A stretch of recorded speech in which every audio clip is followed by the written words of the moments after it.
आज ना बिहान ना परसों ना चौथा रजवा छठ पूजा बाटे। ई छठ पूजा में दू आदमी में कंपटीशन हो रहल बा। खेसारी लाल यादव के और पावर स्टार पवन सिंह के। दोनों आदमी के 2024 के नवंबर में भयानक भयानक गाना आइल बाटे। जो गाना के आप लोग यूट्यूब पर सुनत नहीं लगन। तो ई गाना पावर स्टार पवन सिंह के इतना ना हार्ड बाटे और खेसारी लाल के हार्ड बा। तो पहले पोस्टर देखाएम, ओकरा बाद बताए लगन कि केकर गाना मस्त बा। अभी मजा आएगा ना। सबसे पहले पावर स्टार पवन सिंह के तनी के पोस्टर लोग पोस्टर पर गाना के नाम बाटे पियरी पहिन ल।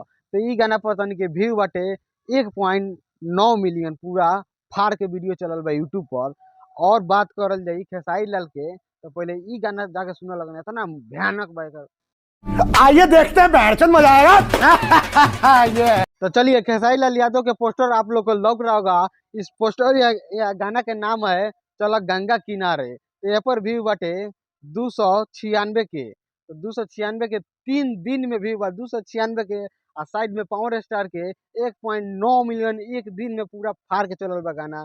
तो वही से कहम कि पावर स्टार पवन सिंह के गाना जाके तनी सुना लगन। खेसारी लाल के इतना कम व्यू बा, चाहे गाना खराब हो तो कमे न व्यू रही।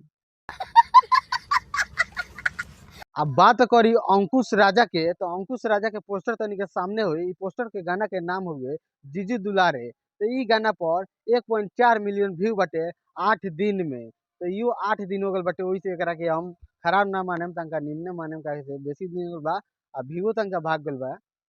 मजा आया।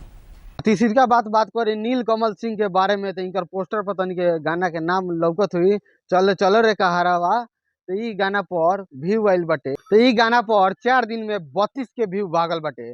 आ इनकर गाना अभी के जन भोजपुरी गाना गावत रहन, ई गाना इतना ट्रेंडिंग में तनी रील्स बनेला लगन। लेकिन छठ घाट के जौन गाना आइल छठ पूजा के, ऊ तो हनी के ना भगेला लगन। उसे 4 दिन में 32 के व्यू पर अटक गइल बा।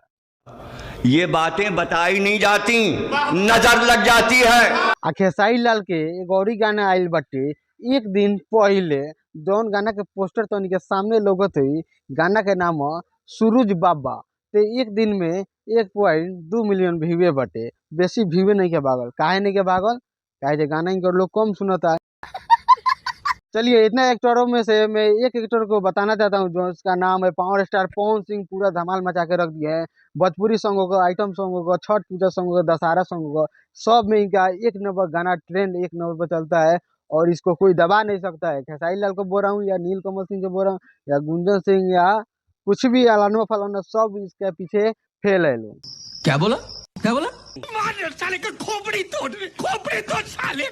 चलिए कमेंट में बताइए किसका गाना किसका एक नंबर पर ब्लास्ट मार रहा है। जाइए कमेंट में धराधर बताइए, फाड़ दीजिए कमेंट में बताकर।